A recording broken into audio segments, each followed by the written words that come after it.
સમગ્ર દેશ અને રાજ્યમાં કાતિલ ઠંડીનું મોજું ફરી વળ્યું છે અને આગામી સમયમાં હવામાન વિભાગે હજી પણ કોલ્ડ વેવની આગાહી વ્યક્ત કરી છે. એટલે કે દેશવાસીઓને હજી પણ કડકડતી ઠંડી માટે તૈયાર રહેવું પડશે. 7.8 ડિગ્રી તાપમાન સાથે નલિયા રાજ્યનું સૌથી ઠંડુ શહેર રહ્યું હતું, તો અમદાવાદમાં 13 ડિગ્રી અને ગાંધીનગરમાં 13.2 ડિગ્રી તાપમાન નોંધાયું છે. હવામાન વિભાગે કોલ્ડ વેવનું યલો એલર્ટ પણ આપ્યું છે. રાજ્યમાં આગામી દિવસોમાં હજુ પણ કાતિલ ઠંડીની આગાહી કરવામાં આવી છે. રાજ્યમાં જ નહીં પરંતુ દેશના વિવિધ ભાગો પણ કાતિલ ઠંડીની આગોશમાં છે. રાષ્ટ્રીય રાજધાની દિલ્હી સહિત સમગ્ર ઉત્તર ભારતમાં ઠંડીની લહેર ફરી વળી છે. પહાડોમાં હિમવર્ષાથી દિલ્હીનું લઘુત્તમ તાપમાન 6 ડિગ્રી સુધી ગગડ્યું છે. યુપી, પંજાબ અને હરિયાણા પણ ઠંડીમાં ઠૂંઠવાયા છે. તો ભારતીય હવામાન વિભાગ દ્વારા 15 ડિસેમ્બર સુધી કોલ્ડ વેવની આગાહી વ્યક્ત કરવામાં આવી છે. 13 થી 16 ડિસેમ્બર સુધી ગુજરાતમાં ઠંડા પવનો ફૂંકાશે. અમદાવાદના રાયખડ વિસ્તારમાં આવેલ સલમાન એવન્યુ નામના બિલ્ડિંગના ડિમોલેશનની કામગીરી પર હાઈકોર્ટે સ્ટે મૂક્યો છે. આ બિલ્ડિંગના ડિમોલેશનની કામગીરી અમદાવાદ મ્યુનિસિપલ કોર્પોરેશન દ્વારા હાથ ધરાઈ હતી. અમદાવાદ શહેરના દાણાપીઠ વિસ્તારમાં મ્યુનિસિપલ કોર્પોરેશનની મુખ્ય ઓફિસની સામે જ 6 માળના ગેરકાયદેસર બાંધકામમાં 2 માળને આજે મધ્ય ઝોનના એસ્ટેટ વિભાગ દ્વારા તોડવાની કામગીરી શરૂ કરવામાં આવી હતી. એઆઈએમઆઈએમના 2 કોર્પોરેટર દ્વારા આસિસ્ટન્ટ મ્યુનિસિપલ કમિશનર મિલન શાહને ઘેરીને આ બાંધકામને રોકવા માટે દબાણ કરાયું હતું. આ દરમિયાન હાઈકોર્ટે બિલ્ડિંગના ડિમોલેશન પર સ્ટે મૂકી દીધો છે. સલમાન એવન્યુ નામના બિલ્ડિંગમાં ડિમોલેશન મામલે ગુજરાત હાઈકોર્ટમાં ડિમોલેશનની પ્રક્રિયા રોકવા માટે અરજી કરાઈ હતી અને તાત્કાલિક હિયરિંગ માટે માંગ કરવામાં આવી હતી. મહત્વનું છે કે કોર્પોરેશન દ્વારા આ બિલ્ડિંગની ડિમોલેશનની કામગીરી શરૂ કરાઈ ત્યારે વિસ્તારના ધારાસભ્ય ઇમરાન ખેડાવાળા સ્થળ પર પહોંચ્યા હતા અને ડિમોલેશનની કામગીરી અટકાવવા માટે રજૂઆત કરી હતી. રાજકોટમાં બોગસ આઈટીસીની આશંકાએ સર્ચ ઓપરેશન હાથ ધરવામાં આવ્યું છે. સૌરાષ્ટ્રના ઇતિહાસમાં સૌપ્રથમ વખત સીજીએસટી દ્વારા બિલ્ડરોને હડફેટે લીધા છે. સૌરાષ્ટ્રમાં પ્રથમ વખત સીજીએસટીએ બિલ્ડરને ટાંચમાં લીધા છે.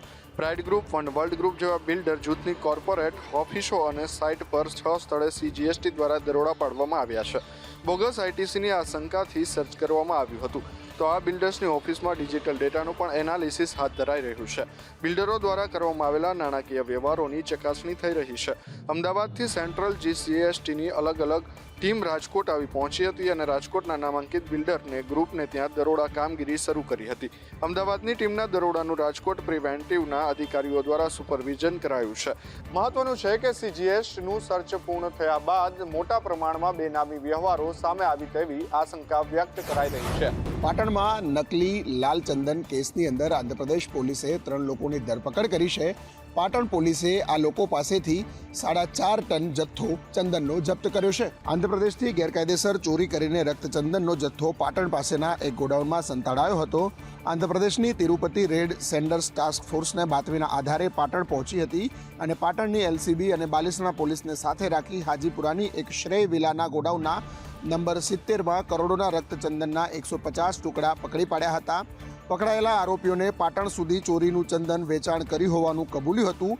પાટણના ગોડાઉનમાંથી મળેલો અંદાજિત 4.5 ટન જેટલો જથ્થો ₹2.5 કરોડ જેટલી માતબર કિંમતનો થાય છે. પોલીસ અત્યારે હાલ એ દિશામાં તપાસ કરી રહી છે કે આ જથ્થો કોનો છે, કોના મંગાવવાથી આવ્યો હતો અને આ જથ્થો અહીંયાથી કોને પહોંચાડવાનો હતો, સાથે આર્થિક વ્યવહારો પણ કોના થયેલા છે તે દિશામાં તપાસ થઈ રહી છે. બીઝેડ ગ્રુપના ભૂપેન્દ્ર ઝાલાને લઈને હવે પોલીસે તપાસ તેજ કરી છે, કારણ કે હવે ભૂપેન્દ્ર ઝાલાના માથે ધરપકડની તલવાર લટકી રહી છે. રાજ્યમાં બહુ ચર્ચિત મહાકૌભાંડ બીઝેડ ગ્રુપના ભૂપેન્દ્ર ઝાલાની સામે પોલીસે તપાસ તેજ કરી છે. અમદાવાદ ગ્રામ્ય કોર્ટે મહાઠગની આગોતરા જામીન અરજી ફગાવી દીધી છે. ત્યારે હવે ભૂપેન્દ્ર ઝાલાની ધરપકડના ભણકારા વાગી રહ્યા છે.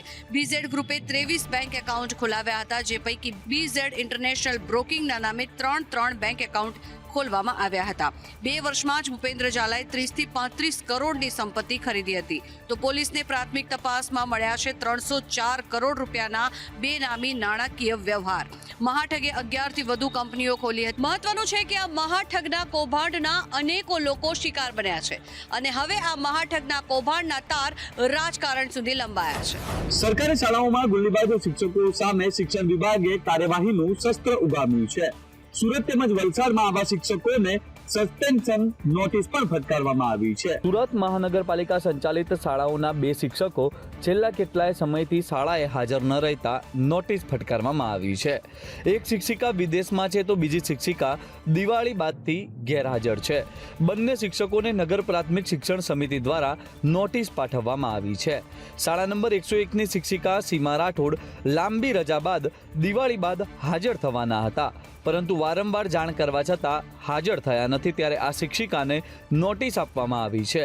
તો વલસાડમાં પણ ભાર્ગવ પંડ્યા અને દ્રષ્ટિ જોશી નામના 2 શિક્ષકો છેલ્લા 4 મહિનાથી રજા પર ઉતરી ગયા છે. શાળાઓમાં બાળકોનું શિક્ષણ અટકાવી લાંબી રજાઓ પર ઉતરી જતા આવા શિક્ષકો સામે શિક્ષણ વિભાગની કાર્યવાહીને લઈને ફફડાટ વ્યાપ્યો છે. રાજકોટ જિલ્લામાં ખોડલધામ બાદ ઉમિયાધામ નિર્માણ થવા જઈ રહ્યું છે. મુખ્યમંત્રી ભૂપેન્દ્ર પટેલે ઉમિયાધામનું ખાતમુહૂર્ત કર્યું છે, જ્યાં મંદિર ઉપરાંત સેવાશ્રમ શૈક્ષણિક સંકુલના ત્રિવિધ કાર્યક્રમોનું ખાતમુહૂર્ત રાજ્યના મુખ્યમંત્રી ભૂપેન્દ્ર પટેલના હસ્તે કરવામાં આવ્યું છે. રૂપિયા 550 કરોડના આ પ્રોજેક્ટમાં પ્રથમ તબક્કે 2 એકર જગ્યામાં 50 કરોડનું મંદિર બનાવવામાં આવશે.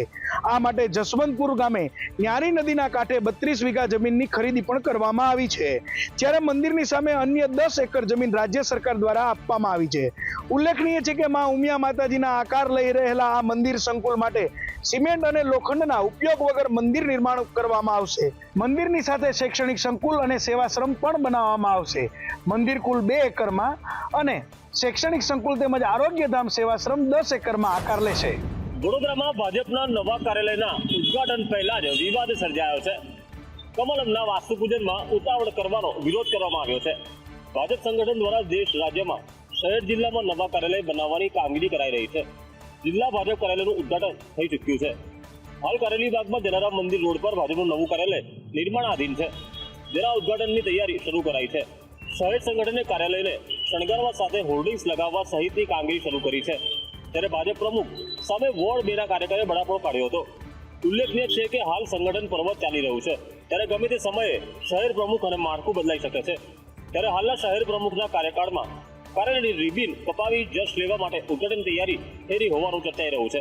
હાલ તો કમલમનું બાંધકામ ચાલી રહ્યું છે, તેવામાં વાસ્તુ પૂજન કરવામાં આવતા તેનો વિરોધ કરવામાં આવ્યો હતો. તીર્થધામ સત્તાધારના મહંત વિજય બાપુના વિવાદને લઈને હવે સાધુ સંતો અને વિશ્વ હિન્દુ પરિષદે પણ ઝંપલાવ્યું છે. હવે સત્તાધાર મહંત વિજય બાપુના સમર્થનમાં અન્ય સાધુ સંતો અને વિશ્વ હિન્દુ પરિષદ પણ આવ્યું છે. ગિરનાર છાયા મંડળના સાધુ સંતો સત્તાધાર પહોંચ્યા હતા અને વિજય બાપુ સાથે મુલાકાત કરી હતી. તો વિશ્વ હિન્દુ પરિષદના સૌરાષ્ટ્ર પ્રાંત વિભાગના પ્રમુખ રાજુ રાઠોડે પણ વિજય બાપુના સમર્થનમાં નિવેદન આપ્યું. તેમણે કહ્યું, સનાતન ધર્મને નિશાન બનાવવામાં આવી રહ્યો છે. કેટલાક રાજકારણીઓ આ વિવાદ ઊભો કરી રહ્યા છે. દરમિયાન સત્તાધાર ગાદી વિવાદમાં પરિવારના સભ્યો પણ સામસામે આવી ગયા છે. ભત્રીજા હરેશગીરી બાપુએ નીતિન ચાવડાના આરોપોને પાયા વિહોણા ગણાવ્યા છે અને નીતિન ચાવડાના કારણે સંન્યાસ લીધો હોવાનું હરેશગીરીએ જણાવ્યું હતું. નીતિન ચાવડાએ સત્તાધારના મહંતને સંબોધીને એક પત્ર લખ્યો હતો, જે સામે આવ્યો છે, જેમાં પૈસાની માંગણી કરાયાનો ઉલ્લેખ કરાયો છે. દેવભૂમિ દ્વારકાના કલ્યાણપુર ગામના ખેડૂતે સરકારી કચેરીએ પહોંચીને આપઘાતનો પ્રયાસ કરતા દોડધામ મચી ગઈ હતી. આ ખેડૂતના જમીન વિવાદનો અંત છેલ્લા કેટલાય સમયથી ન આવતા આખરે તેણે આ પગલું ભર્યું. ભાણવડ મામલતદાર કચેરીએ ઝેરી દવા ગટગટાવીને આપઘાતનો પ્રયાસ કર્યો હતો. છેલ્લા 6 મહિનાથી આ ખેડૂત પોતાની માલિકીની જમીનમાં કબજો હોવાની ફરિયાદને લઈને મામલતદાર અને પોલીસ મથકે ધક્કા ખાઈ રહ્યા છે. તેમ છતાં તંત્ર દ્વારા આ ખેડૂતની રજૂઆતને કાને ધરવામાં આવતી ન હતી. આખરે ખેડૂતે કંટાળીને મામલતદાર કચેરીમાં જ આપઘાતનો પ્રયાસ કર્યો હતો, જેના પગલે કર્મચારીઓમાં દોડધામ મચી ગઈ હતી અને ખેડૂતને તાત્કાલિક એમ્બ્યુલન્સમાં સરકારી હોસ્પિટલ ખાતે સારવાર માટે ખસેડવામાં આવ્યા હતા. ખેડૂતની જમીનના વિવાદ મામલે 6 મહિના સુધી મામલતદારે રિપોર્ટ ન મોકલ્યો હોવાનો સ્વીકાર કર્યો છે. આ સાથે જ ખેડૂતના આ પગલા બાદ મામલતદારે એક કમિટીની રચના કરી છે, જે આગામી સમયમાં આ ખેડૂતની અરજીનો નિકાલ લાવશે તેવી બાહેધરી મામલતદારે આપી છે. સુરતમાં 2 ગામોના ખેડૂતો દ્વારા વીજ કંપની સામે વિરોધ કરવામાં આવ્યો છે. હાઈટેન્શન લાઈન નાખવા ખેતરોમાં ખાડા ખોદવામાં આવતા ખેડૂતોએ વિરોધ કર્યો છે. સુરતના ગ્રામ્યમાં વીજ કંપની પાવર ગ્રીડ કોર્પોરેશન દ્વારા નાખવામાં આવતી લાઈનનો વિરોધ કરવામાં આવ્યો છે. કામરેજ તાલુકાના નેત્રંગ તેમજ બારડોલીના મોતા ગામે ખેડૂતોએ વિરોધ કર્યો હતો. કંપનીના અધિકારીઓ પોલીસ બંદોબસ્ત સાથે ખેતરોમાં પહોંચ્યા હતા અને ખેડૂતોને જાણ કર્યા વગર ખેતરોમાં ખાડા ખોદવાની કામગીરી શરૂ કરવામાં આવી હતી. ખેડૂતોને જાણ થતાં તરત જ ખેતરો પર દોડી આવ્યા હતા અને કંપનીની કામગીરીનો વિરોધ કર્યો હતો. જ્યારે બારડોલીના મોતા ગામે ખેડૂતોએ તેમના ખેતરમાં પાણી ભરી કંપનીની કામગીરી અવરોધી હતી.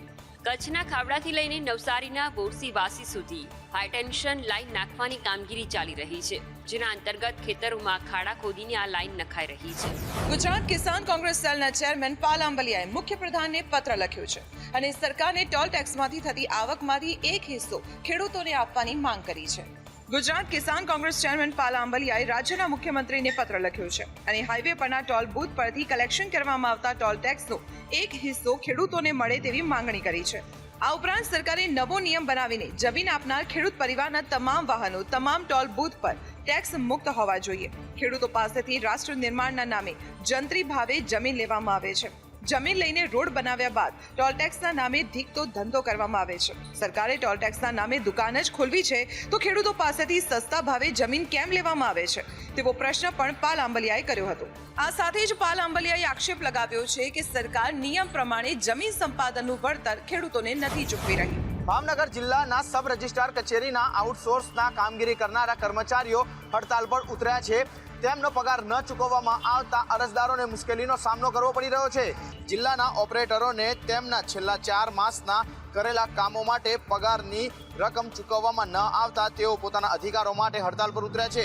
હડતાલના પરિણામે દસ્તાવેજ બનાવવાની કામગીરી ઠપ થઈ ગઈ છે. અરજદારો લાંબી કતારને કારણે સિનિયર સિટીઝનથી લઈને તમામને હાલાકી પડી રહી છે. દસ્તાવેજોના રજિસ્ટ્રેશનના ટોકન લીધા બાદ પણ ભારે હાલાકીનો સામનો કરવો પડી રહ્યો છે. આઉટસોર્સ ઓપરેટરોની માંગ છે કે તેઓના પગારનું ચૂકવણું તાત્કાલિક કરવામાં આવે. પગાર નહીં ચૂકવાય અથવા તો લેખિતમાં બાંયધરી નહીં આપે ત્યાં સુધી હડતાલ ચાલુ રહેશે તેવી ચીમકી પણ ઉચ્ચારવામાં આવી છે.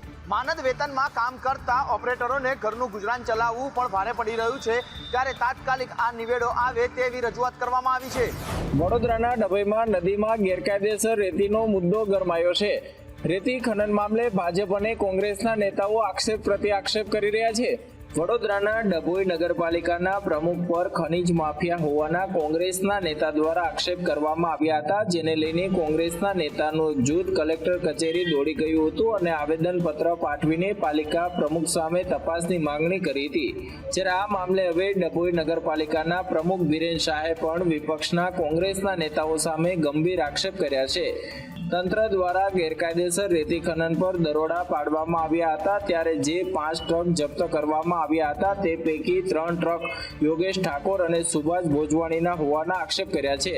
ગેરકાયદેસર રેતી ખનન મામલે ભાજપ કોંગ્રેસના નેતાઓ એકબીજા પર આક્ષેપ કરી રહ્યા છે, સાથે જ તંત્રને કાર્યવાહી કરવાની માંગ કરી રહ્યા છે. વડોદરાના ધનિયાવી ગામ પાસે સ્ક્રેપના ગોડાઉનમાં ભીષણ આગ લાગી.